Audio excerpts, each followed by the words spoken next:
So today we're going to be talking about why narcissists thrive in chaos.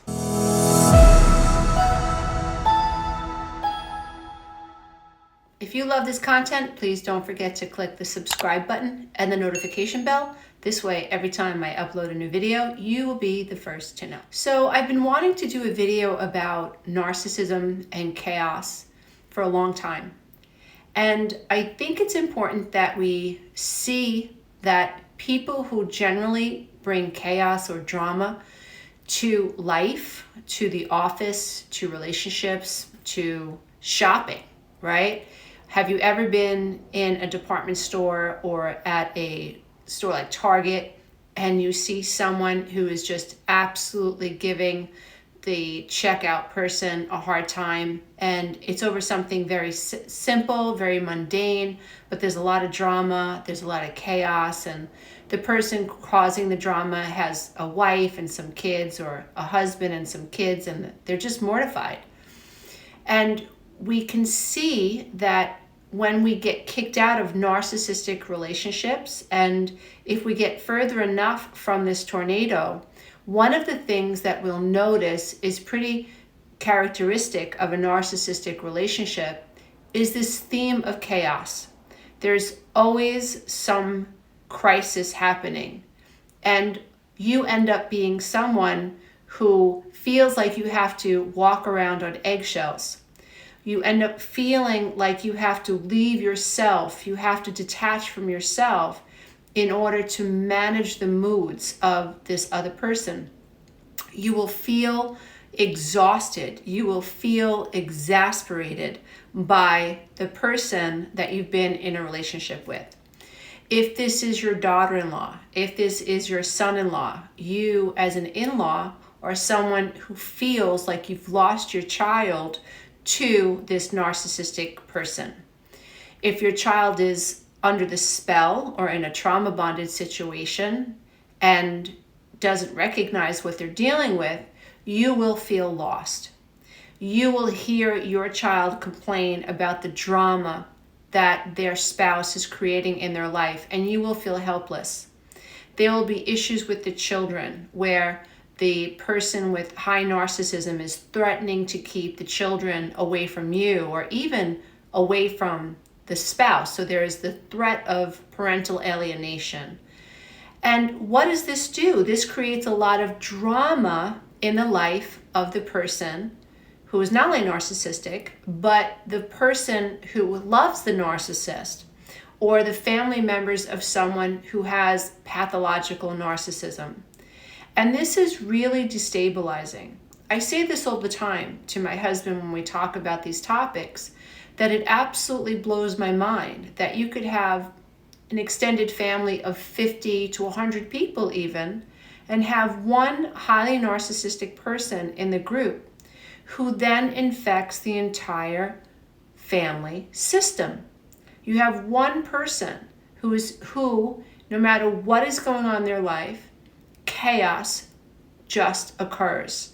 And what is really maddening is the person creating the chaos refuses to accept that they are bringing the chaos into their life. So there's a lot of blaming other people, a lot of odd rationalization. I mean, when you're dealing with someone who is pathologically narcissistic, you are completely exasperated, exhausted, scratching your head most of the time. You can't sleep, you can't eat, you can't think, because you're trying to make sense out of their cognitive distortions. They just don't make sense. They're nonsensical.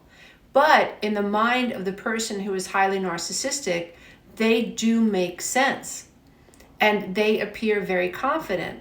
And this can be rather mind-bending for someone who thinks they might be dealing with a narcissist, because the person that you're dealing with is so assured and seems so confident in what they're saying. You might be able to recognize this as projection when you have a lover who is accusing you of dolling yourself up because you want attention from someone at work. And that is not your intention. You just like to feel good about yourself. It has nothing to do with anyone else. but you may recognize that maybe this is your partner's thing. Maybe this is why your partner dresses well. Maybe this is why your partner does what he does or does what she does. You might in the moment have this incredible clarifying moment where you think to yourself, no, he or she is projecting. But what will happen is in time, their confidence will cause you to doubt yourself. Because healthy people have a healthy dose of self-doubt. Having a healthy dose of self-doubt means that we're able to question our mindset. Am I wrong? Am I being narcissistic? Am I being unfair? That is tied to our personal moral compass because we don't want to come off that way. We care about how what we say affects other people. Not so with someone who is highly narcissistic and who is especially in or on the end of the spectrum and is now pathologically narcissistic. So it's important, I think, and I think there's tremendous value in identifying this concept of chaos. If you are in a relationship that seems to be chaotic, that needs to be a warning sign for you because healthy relationships should not be chaotic. In fact, healthy relationships are not chaotic. So it's really important that if you're scratching your head, if you're crying yourself to sleep, if you are wondering if you're going crazy, if you're dealing with someone who devalues you, if you're dealing with someone who exploits you, if you're dealing with someone who gaslights you, if you're living with someone that you are afraid of, not only physically, but emotionally, you're terrorized by the words that are going to come out of their mouth, by the accusations, by the insinuations, by the projections. It's really important. Level one, you recognize something's wrong and that this is not the way it's supposed to be. A lot of us have normalized chaos. A lot of us are like those frogs in the boiling pot of water, where we acclimate to this type of stress.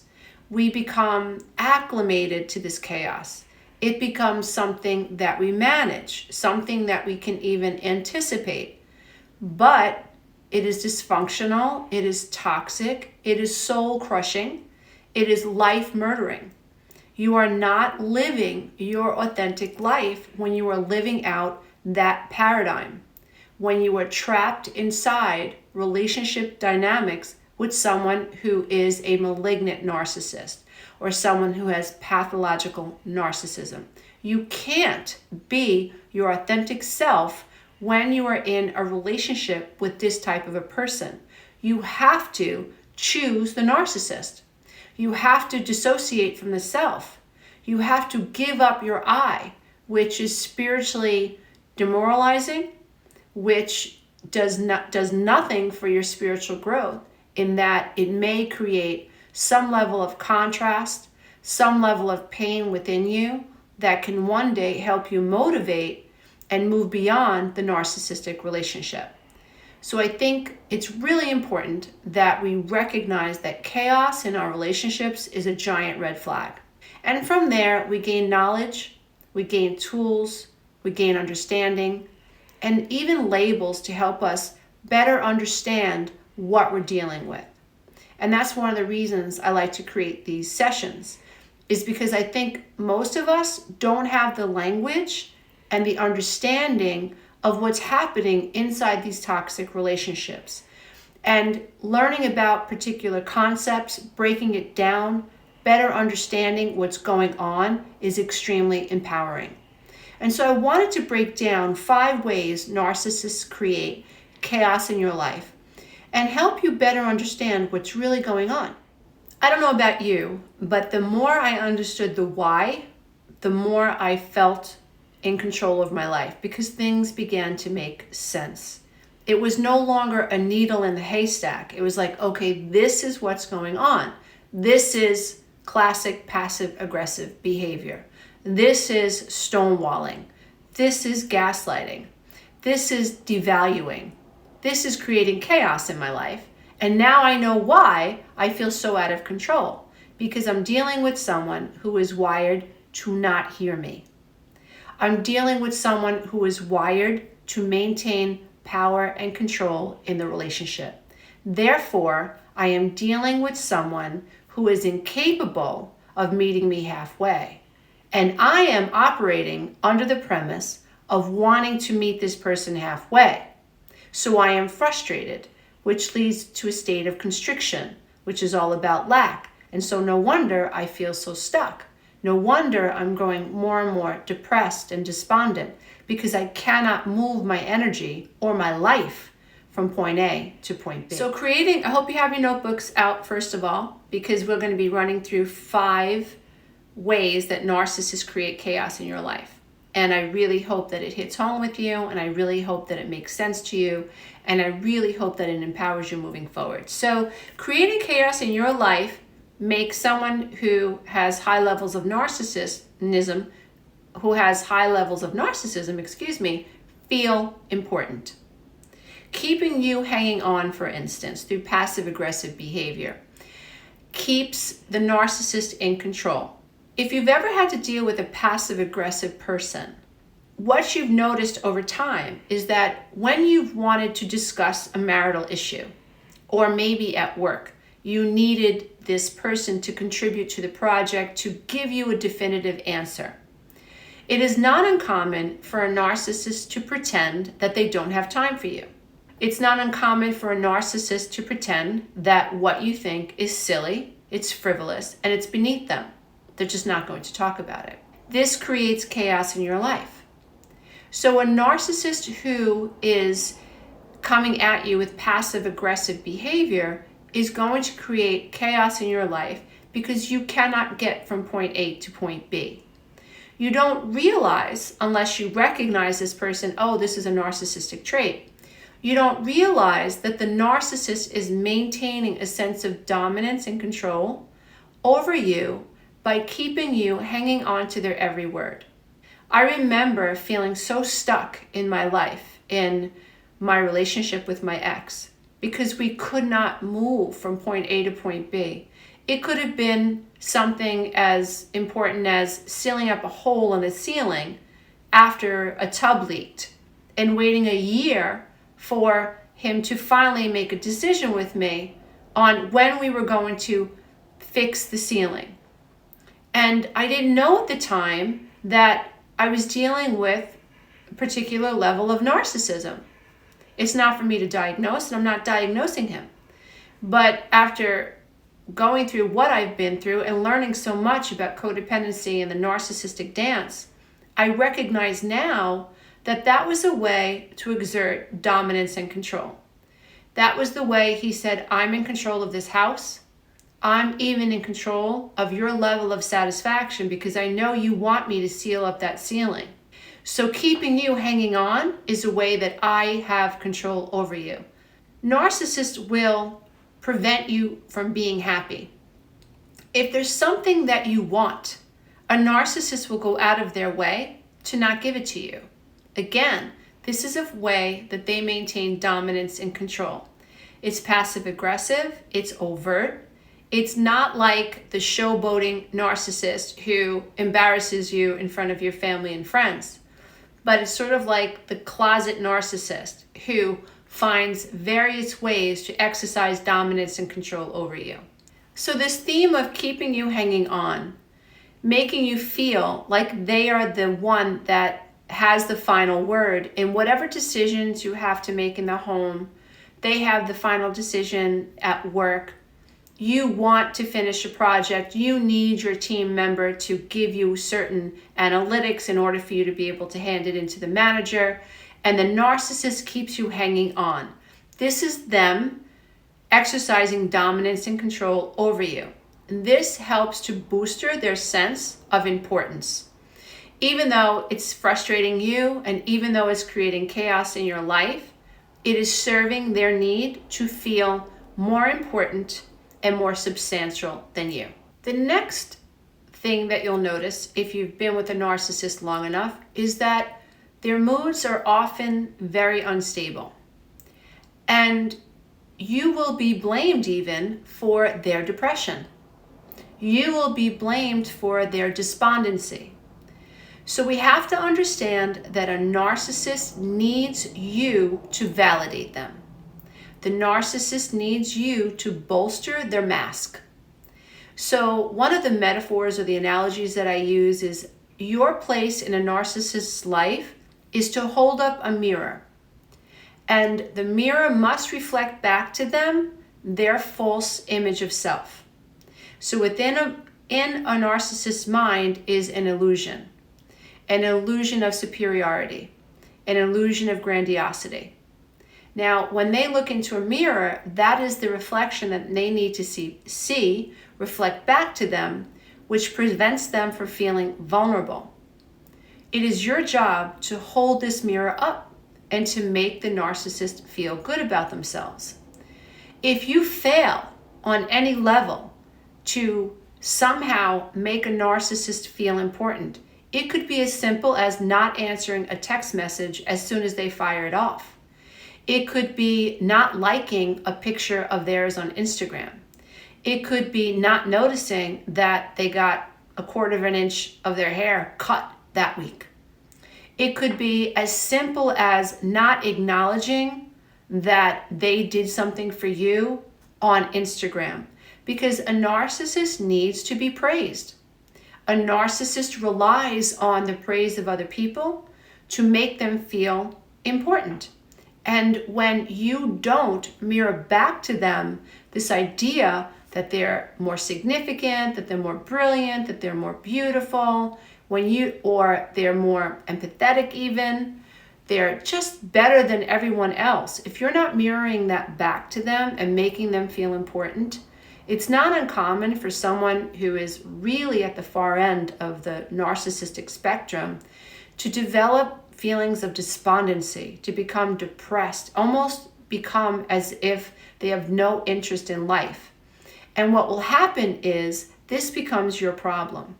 So now you're dealing with someone who isn't aware that they are feeling despondent because their narcissistic supply has not been fed. And that is why they're suffering depression. And so you will deal with the snarky remarks. You will deal with their abusive behavior. You will have to deal with this person who refuses to go into therapy, who refuses to really pay attention to what it is that is at the root of their despondency. You will be blamed and you will be tortured, emotionally tortured, when this person goes through this cycle of feeling despondent. Unfortunately, someone in this situation will also find ways to make themselves feel better. So putting you down, ridiculing you, making you feel less than, exploiting you. Remember, narcissists are exploitative. They lack empathy and they devalue the people in their lives. So it's not uncommon for someone who is at the end of the narcissistic spectrum to find themselves feeling a little bit despondent when the world hasn't told them that they're amazing, to then look to bolster their sense of self by devaluing you. And this will create chaos in your life. Number 3, piggybacking off of what I just shared, when a relationship with a narcissist begins to break down, they are going to blame shift other people. When you are in a situation where you're dealing with a narcissist and communication continues to break down, you try to hold the narcissist accountable. You say, I cannot do this anymore. You are insatiable. I cannot deal with the innuendos. I cannot hold your hand for the rest of your life.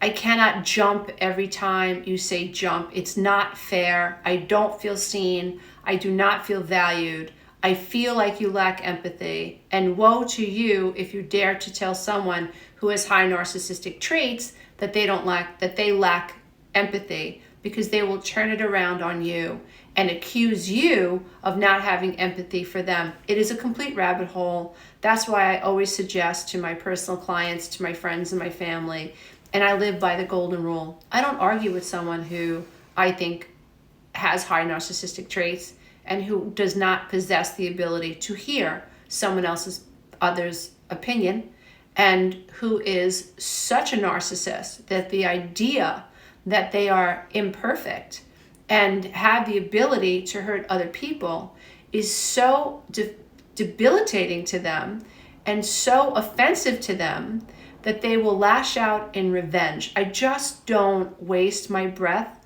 on those situations anymore. Now that I can pretty much pick up on narcissistic traits, I think if you study narcissism and even codependency, you will develop a sense for, oh, okay, that was narcissistic. Like, I presented my case and this person just completely shut me down and then devalued me. Oh, I can recognize that as a form of narcissism or a narcissistic trait. And so now I can discern from this point of view and recognize that I really am wasting my breath if I try to come to this person and expect them to hear me, right? Because you would never seek water from a rock. You know that I'm not going to get water from a rock, so you're not going to waste your time. You know that a rock is a rock. You wouldn't stand there and talk to a wall, expecting the wall to open up so that you can move through it. And that is literally what you're dealing with when you're dealing with someone who has high narcissistic traits. So you will learn how to discern when you're dealing with someone who has high narcissism. Now, you have to understand that a narcissist is built to perceive themselves as perfect. So inside their head is this movie that they're superior, they're grandiose, they're the best, they're the most intelligent, everyone else is less than. So when you confront a narcissist, they take offense to that. They take that as a threat, a literal attack. And so they will attack you back. So you're not going to be heard. You are going to be attacked. You are going to be lied about. You will be smeared.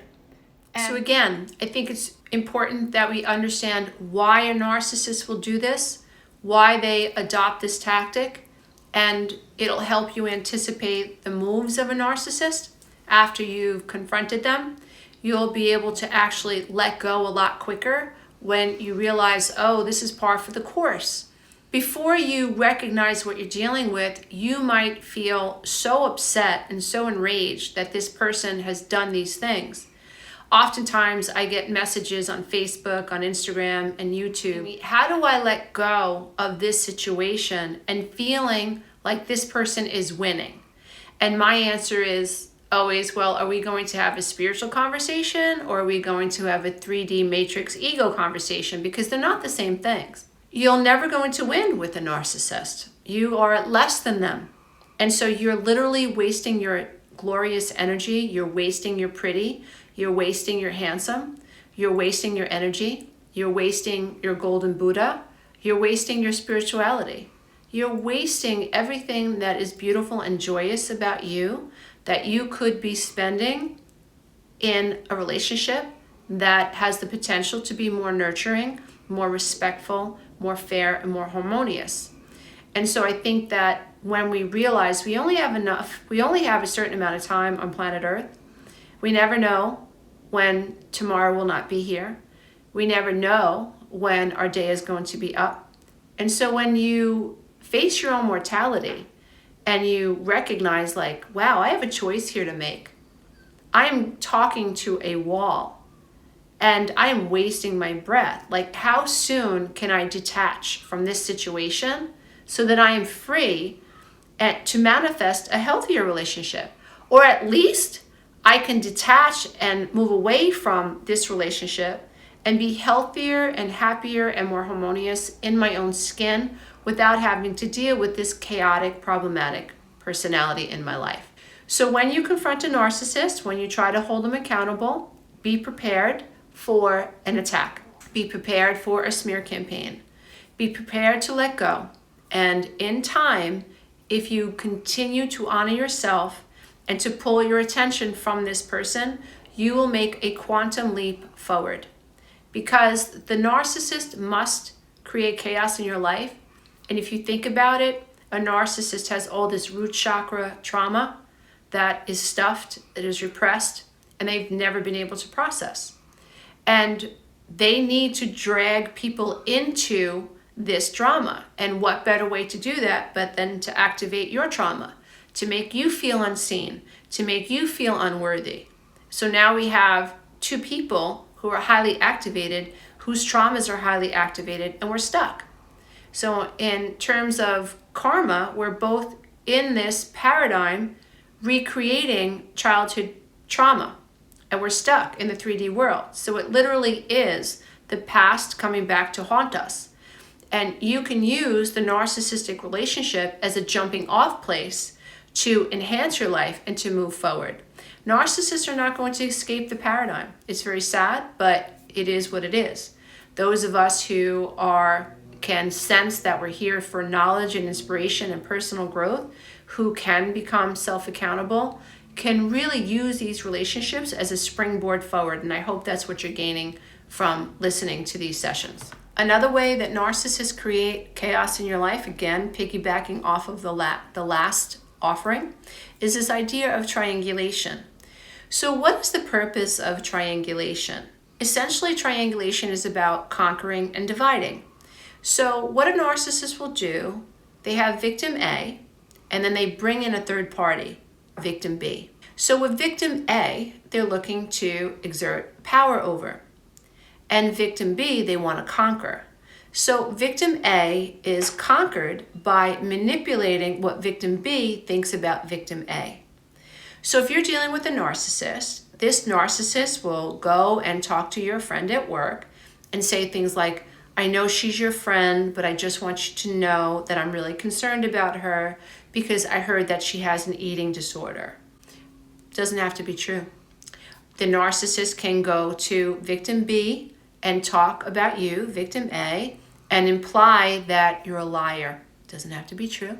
Victim B will then develop feelings about you that are negative. Now, how does that help a narcissist? Well, if the relationship between victim A and the narcissist fall apart, then the narcissist has already secured a form of narcissistic supply from victim B. So creating flying monkeys around you is a way that a narcissist creates trauma and chaos in your life. Narcissists use triangulation as a form of insurance.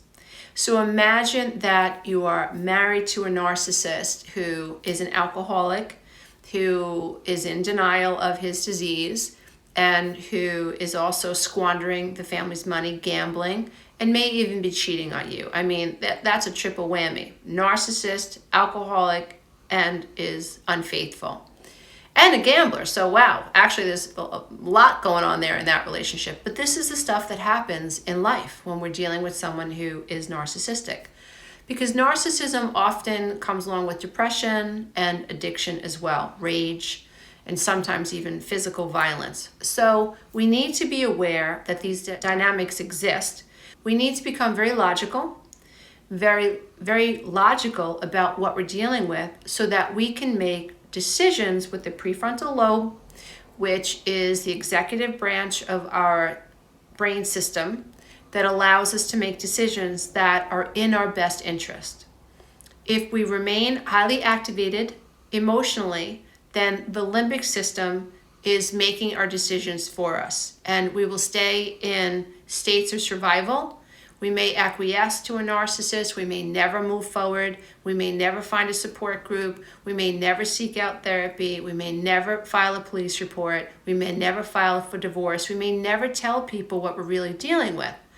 And so I think it's important that we recognize that thinking about what we're dealing with logically and using reason is very beneficial. So becoming less emotional and more logic and reasonable, balanced and harmonious, and accepting of what we're dealing with, meaning that in order for me to move forward, I have to accept that it's really this bad.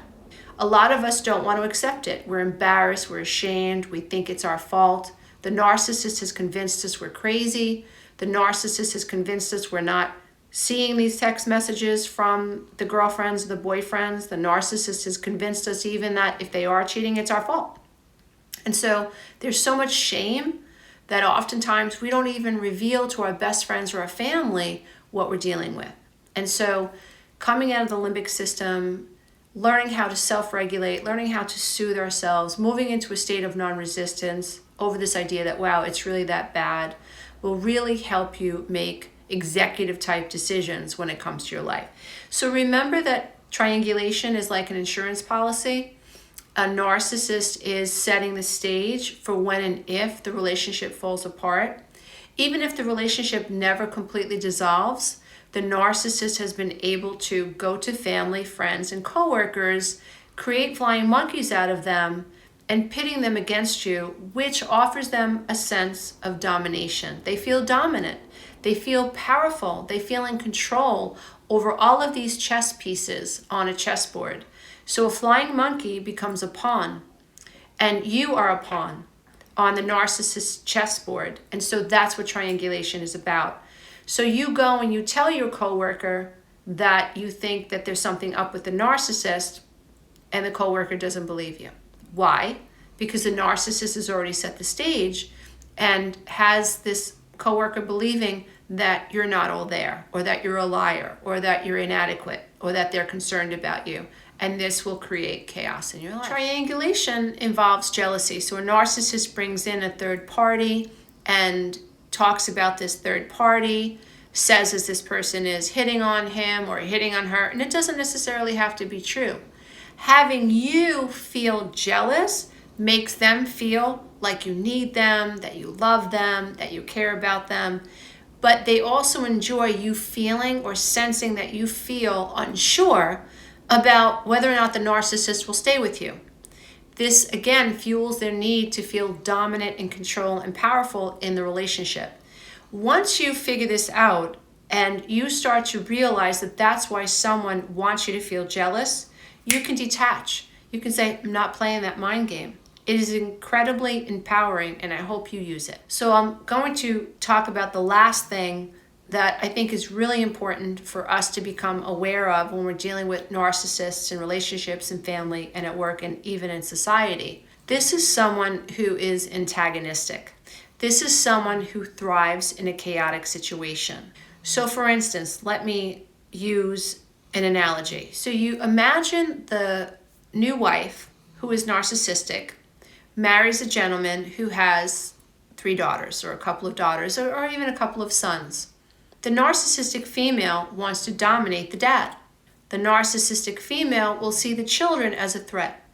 Over time, what the narcissistic female will do, or can do, for instance, in this situation, is say things to the daughters and the son that are antagonistic. In turn, the children will go to the dad and say, Dad, Nancy said this, or Anna said this, or Mary said this. And if the dad then in turn confronts his new wife, the wife will then either lie about it or say, I knew your children didn't like me. Look what they're doing.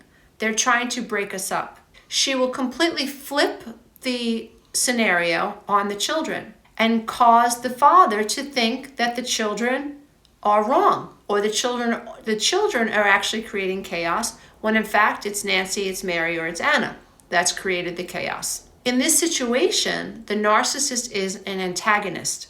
The narcissist now thrives in this chaotic situation. It's very, very common. You'll also see this at work, where a narcissist will create a bunch of tension in the office and suddenly they are thriving in that situation and they take control. I know what we're going to do. I know how we're going to fix this, even though they created the entire scenario. And the reason that there is chaos is because of what they've done. They will thrive in that chaotic situation.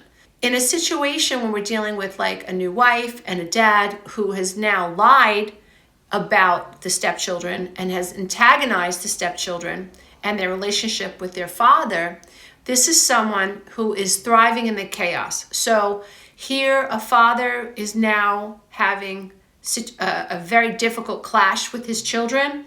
He's feeling wobbly, the kids are feeling insecure, there's chaos between the dad and his children, and who's thriving? The narcissistic stepmother.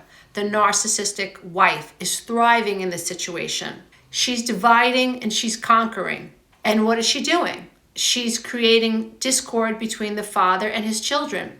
Sometimes those relationships are not repairable. Sometimes when narcissists interfere in a situation like that, the dad or the mom in that situation lose their children and lose their grandchildren forever. And this is a serious consequence. And that's why I think it's so important that we teach these types of ideas in grammar school. We teach these ideas in high school. There should be college courses on narcissism and on codependency. We should be teaching our children about these red flags. We should be giving people the language so that they understand, oh, she's an antagonist. Oh, my stepmother just did this, or my stepdad just did this. People need to know that if they think they're dealing with someone who's narcissistic, record them. Record their conversations, video record them. Don't tell them what you're doing. I know it's illegal in some states, but oftentimes when you're dealing with an antagonist like this, they are so good. They're such good master manipulators. They will flip anything, any conversation that you've had with them.